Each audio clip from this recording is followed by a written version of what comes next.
So before I start this video, quick disclaimer. I would never use this patent, nor do I suggest you use it or build it. Check your local areas, and this is only for informational and entertainment purposes. You are not to recreate this or do this at home. This is not something that you take lightly. Now, second of all, the reason why I gave that disclaimer is because I already have been almost put in the prison for just working my job, for walking to work, or just being alive. So if innocent people are put in the prison for being a homeless population and not having a home or being allowed to use a shelter, if you're freezing to death and being found on the side of the road frozen with seizures, if you're being dragged right after a seizure because somebody's mad at you who's getting written up in the morning, or if you're had multiple incidents where you've almost been put in the prison for doing absolutely nothing but standing there or walking to work on the sidewalk. You're just walking to work on the sidewalk, and instead you're arrested. Like, for instance, one time I was walking in the sun, and I was on a lot of medication, and I was dizzy. I was walking and walking and walking all the way to a library across Haverhill. The shelter, I had to go from the shelter to get breakfast at some church I never been to before.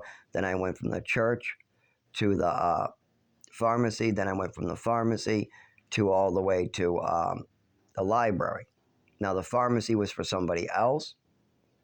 And that morning, I took a lot of medications. And that night, I took a lot of medications that dehydrate you. And I did not drink any water. I was getting dizzy and dizzy and dizzy. My morning meds were making me dizzier and dizzier. And I'm not talking about high or like pleasant. I'm talking about dehydration and dizziness from medication. This is not a fun dizzy. I wish it was a fun dizzy, but it's not. So I'm walking and walking and walking. There's no shade. I'm walking through a neighborhood, house, no shade. And I'm on the sidewalk, public sidewalk, going towards the library. At the end of this road, I'll get to the library, but it's a long, long road. And I don't see any public places in the shade or nothing. But I come to a police station with an overhang. So when I get to the police station, I look down, I look up, and I'm like, okay, I'll give it like 5 minutes. I was going to say I looked down at my watch, but I didn't have a watch. So I'm just looking around. That's the best way to say it. I'm there, I'm looking around. I go, okay, probably only a minute or two. So I put the book right on the wall. I'm standing there. I'm taking a deep breath in the shade. I'm looking towards the library road. I'm looking at the sun and going, okay, it's time to go. It's only been 60 seconds, but I got to get out of here. So it's been about a minute or two, only 60 seconds to 120 seconds or something like that. A short, small cop comes out of the doorway all pissed off. Now, I've just got there, so I have no clue what's going on. I'm just going on my way. I'm just walking down the sidewalk, returning a library book. But he comes over, and he starts harassing me, asking me if I got drugs on me, asking me why I'm there. I go, I'm just walking to the library. They go, well, why are you here? I go, because this is the road to the library. And he gives me all this trouble. He got me handcuffed, checking my pockets. There's no drugs. My urine is clean. My blood is clean. Nothing in my system. Nothing that I'm not supposed to be on is in my system, so I'm golden. But he says, I'm going to figure something out to charge you with anyways. And then he starts trying to bring me in. Now, I freaked the fuck out because I don't want to be in jail for a crime I didn't commit. And who knows what this guy's going to make up, because I have no problems here. So I just take my cuffs off. Yeah, my parents fucked me up that I barely weigh 100 pounds at age 32. My wrists are so skinny, but the worst part about it is so is my hands and my fingers. And when I have my hands out spread, they look real big. But if I fold my thumbs in, all of a sudden, they're as skinny as a pencil, it seems like. So I can just take cuffs off most of the time. They have to really make them flat, and even then, usually I can take them off. Even when they try to make them so tight that they cause marks and all that, they still can come off. They can cause marks because my wrist most of the time is about the same size as my hand when I fold it in. So, and the wrist, they have a hard time because it's just like a piece of, it's very wide and skinny. But anyways, I slip out and I make an X with the cup saying, "Stay away from me, you frickin' asshole, whoever you are, trying to frame innocent people, stay away from me." And I got one cup, on my wrist, and I'm just swinging it in an X formation saying, "Stay away from me," because if he moves forward, he'll get whacked. So he moves forward to try to come in and get me, but instead the cup gets him in the face, leaving him a big fat scar. 3 guys come out of the police station and tackle me to the fucking ground. They bash my head into the cement a couple times. I wake up in the emergency room. They press no charges. They just wanted a mental evaluation. And they ask me a bunch of questions. And I tell them, well, normally Lowell General Hospital puts me in the hospital for nothing. Nothing. Yeah, I just go in homeless.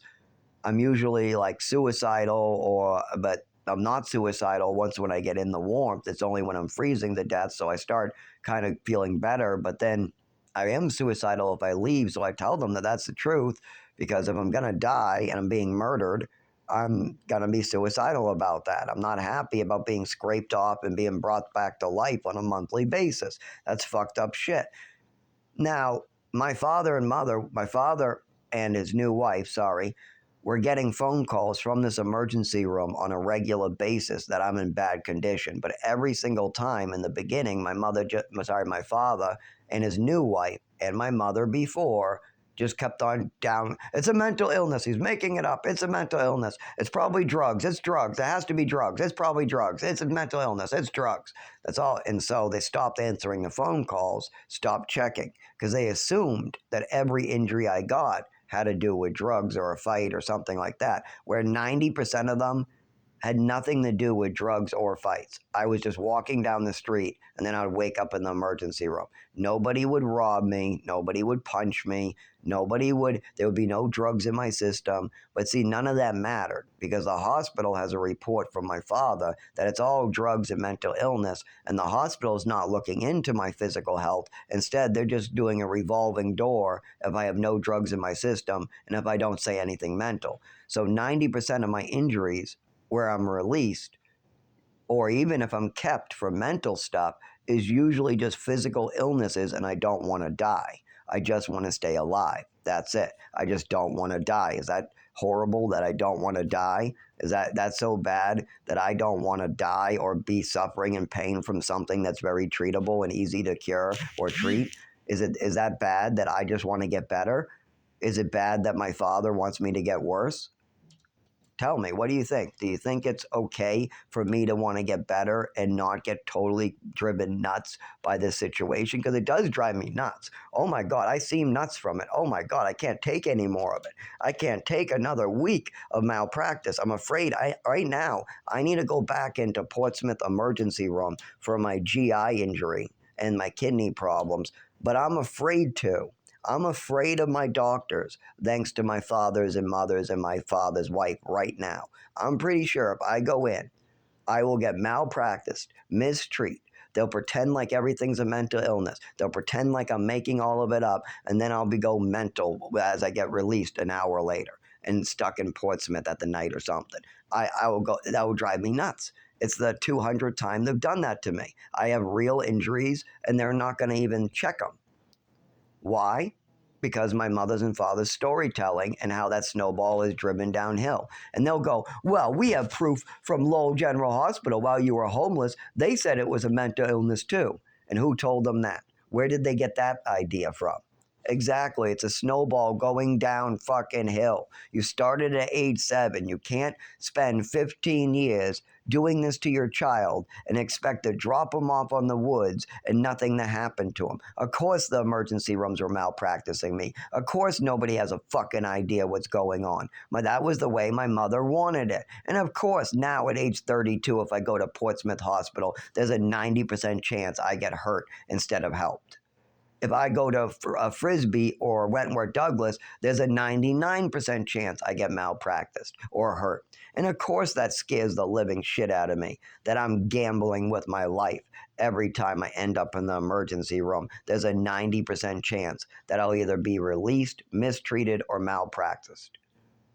And that's what happens when you have parents like mine. Now, can this be fixed? Yes, there's 2 ways. I can win the fucking lottery and put all the money to fixing this, or I can work with my family what's free, and they can flap their lips telling the truth. They were willing to back my mother with fantasies, so let's see if they're willing to back the truth. Are they willing to back me with the truth, or are they more willing to double down on fantasies and lies and trying to get another human being killed and hurt? Because we'll see improvement. If we listen to me, I improve. With epilepsy medication and the proper treatment, I improve. But if we continue going down the malpractice and bullshit train, I get really hurt, and I'm tired of it. I'm tired of suffering. I'm tired of waking up bloody in places. I'm tired of having parts of my body not work because somebody doesn't want me to get treatment, and they want to continue going down the lie train. And they continue to form doctors in ways that you just don't do to somebody else's doctors. You don't do that. You were responsible for my health care. You did this.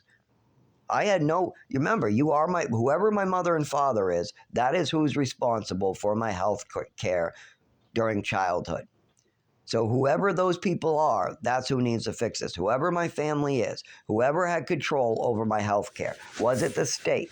Did the state of Massachusetts have control over my health care in the last 25 years?